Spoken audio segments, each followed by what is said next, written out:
আপনি না করছেন স্যার, ও কেন টোকেন দিবে? বারবার টোকেন দিতেছেন।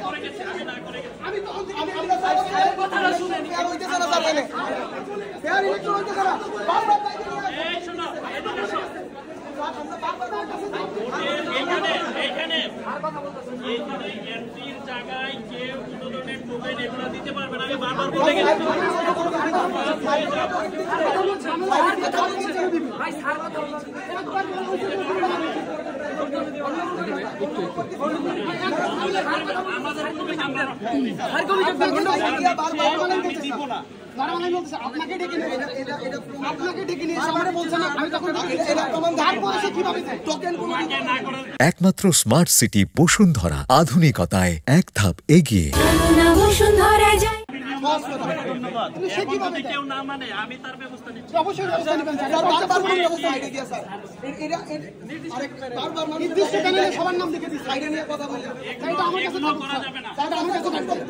কি হয়েছে ভাই একটু বলেন তো, কি হয়েছে?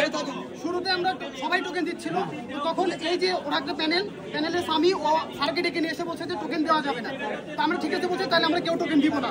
কিন্তু ওরা পরবর্তীতে লুকোচুরি করে সবাইকে টোকেন দিল, লুকোচুরি করে বারবার সবাইকে টোকেন দিচ্ছে। আমরা বারবার বলতেছি এই যে স্বামী দিচ্ছে, ওদের প্যানেল থেকে দিচ্ছে, বারবার টোকেন দিচ্ছে।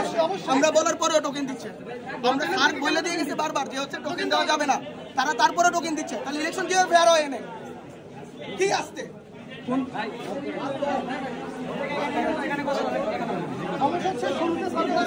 সবাই টোকেন দিচ্ছিল, তখন বলছে স্যার মানে ওই যে ছেলে এখন টোকেন দিচ্ছে সে অবজেকশন দিচ্ছে, স্যার সবাই টোকেন দিচ্ছে।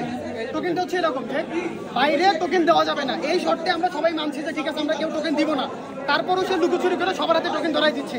যেই শুরুতে অবজেকশন করছে সেই এসে এখন সবাইকে টোকেন দিচ্ছে। এটা কি আসলেই ফেয়ার? এটা অবশ্যই বিধিমালা লঙ্ঘন। আমাদের স্যার বলছে কেউ টোকেন দিতে পারবেন না কিছু।